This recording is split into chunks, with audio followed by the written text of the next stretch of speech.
Bruno, nous sommes au cœur du premier tour, enfin des résultats du premier tour des législatives. Cette vague en marche était-elle prévisible à ce point? On pouvait penser effectivement qu'il y avait naturellement, parce que depuis l'inversion du calendrier, les législatives sont un peu la réplique de la présidentielle et qu'on conforte généralement la majorité du président qui vient d'être élu. De là à avoir un tel score, objectivement, je ne m'attendais pas à un tel raz-de-marée. Alors un raz-de-marée qui est en fait factice en quelque sorte, parce que la moitié des électeurs ne se sont pas déplacés. Donc on a en fait un fort taux d'abstention conjugué avec un avantage pour les candidats En Marche, ce qui fait qu'on va se retrouver avec si le deuxième tour confirme le premier, avec quasiment 450 ou entre 450 et 500 députés pour un seul parti, ce qui s'est évidemment jamais vu. Est-ce qu'il est bon pour autant d'avoir une seule couleur sur les bancs de l'Assemblée? Non, mais assurément non, parce que la vraie composition de la France, la vraie photographie politique de la France, c'est évidemment celle du premier tour de la présidentielle où Emmanuel Macron a fait 23%. Bon, on avait à peu près 4 tendances majeures. Bon, maintenant, c'est ainsi. Moi, je veux d'abord rendre hommage à nos candidats, et en particulier à Maître Renouf ici sur Caen et Sonia de la Provôté sur la première circonscription, qui ont fait une très belle campagne, mais qui ont fait cela avec un vent contraire total et qui aujourd'hui... Vous voulez dire qu'ils subissent l'engouement, vous, Emmanuel Macron? Voilà, de fait, aujourd'hui on a bien vu, d'ailleurs les candidats de l'étiquette En Marche, qui est en fait un parti, on a beau dire mouvement, enfin c'est un parti, le parti Macron, les gens se sont présentés, un peu d'ailleurs comme le faisait le Front National à une certaine époque, en mettant la photo d'Emmanuel Macron à côté de la leur, point final. Mais ça a payé. Mais visiblement. Bon, alors maintenant, en ce qui me concerne, moi, si vous voulez, je ne change pas d'avis, j'ai toujours les mêmes convictions, les mêmes priorités en termes d'action publique, et je jugerai en quelque sorte sur pièce, parce que très clairement, la première phase qui consistait à prendre le pouvoir, maintenant a réussi, semble réussir complètement, donc même prendre tous les pouvoirs. Emmanuel Macron les aura tous, vraisemblablement, et plus qu'on ne pensait à l'origine. Maintenant, il va falloir qu'il exerce ce pouvoir dans l'intérêt du pays et que ce soit efficace et productif pour le pays. Alors, dans le Calvados, les 6 circonscriptions sont, pour vos couleurs en tout cas, en ballottage plutôt défavorable. Clairement. La grosse surprise, c'est clairement, comme vous le dites, Nicolas Meline sur Deauville, Honfleur, Trouville. Mais elle n'échappe pas au phénomène général, si vous voulez, puisque il n'y a plus vraiment de l'électorat de gauche, c'est largement effondré. Une partie de l'électorat de droite a manifestement voté pour Emmanuel Macron. Alors on va me dire, il n'y a plus de droite, il n'y a plus de gauche. Il y a toujours quand même globalement des convictions plutôt à gauche, plutôt à droite. Sur un certain nombre de points, on peut effectivement essayer de réconcilier les choses, et d'ailleurs ça peut être souhaitable qu'on s'entende sur l'essentiel, hein. Il y a des choses qui sont incontournables.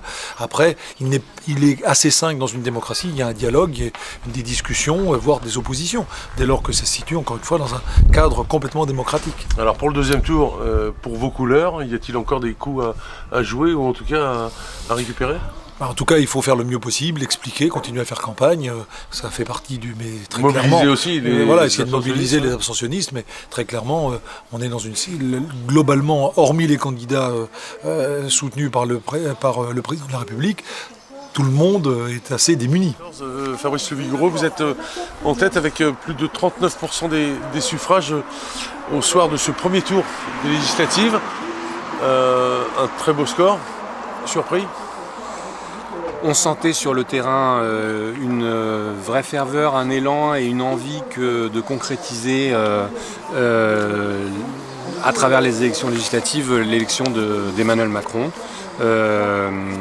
Donc voilà, ces vibrations positives qu'on ressentait se sont effectivement concrétisées aujourd'hui dans les urnes, mais rien n'est joué. On va se battre avec la même détermination que celle que nous avons eue au premier tour, avec beaucoup de spontanéité, des gens qui venaient ici à la permanence proposer leurs services pour 1 heure, pour 2 heures, le soir, le midi, le matin. Et donc cette ferveur-là, elle ne va pas s'arrêter là. On va aller jusqu'au bout, jusqu'à 23h59 vendredi prochain, pour que l'élection elle soit gagnée. Et que Caen ait des députés en marche, 2 députés en marche à Caen, c'est important pour le territoire. Alors vous êtes plus que jamais en marche, sans jeu de mots. Pour autant, il y a beaucoup d'abstentions. Qu'avez-vous envie de dire à ceux qui ne sont pas allés voter? Alors, l'abstention dans la première circonscription, c'est la plus faible, m'a-t-on dit, de toutes les circonscriptions du Calvados. La participation est plus forte ici qu'elle ne l'est sur le territoire national. Donc ça, c'est quand même quelque part une consolation. Nous avons nous-mêmes beaucoup mobilisé avec nos marcheurs. Donc ce n'est pas nous qui avons contribué à cette abstention. Je crois qu'il y avait une certaine forme d'épuisement après un round électoral qui a été très long. On est pratiquement au 7e tour de ce round électoral, puisque ça a démarré avec les primaires de la droite 2 tours, les primaires de la gauche 2 tours, les présidentielles 2 tours, et là on est vraiment dans la phase finale qui doit nous amener à avoir une vraie majorité pour gouverner, pour réussir, surtout pour sortir le pays d'une forme de dépression un petit peu collective. Est-ce qu'on peut parler clairement de fin d'époque pour les partis ancestraux, Parti socialiste, républicain, anciennement UMP ou RPR? Les partis traditionnels avec des formes très verticales dans leur fonctionnement, avec une usure qui ne se sont pas renouvelées, qui ont installé des personnalités pendant longtemps avec un cumul dans la durée des mandats. Cette époque-là est totalement révolue.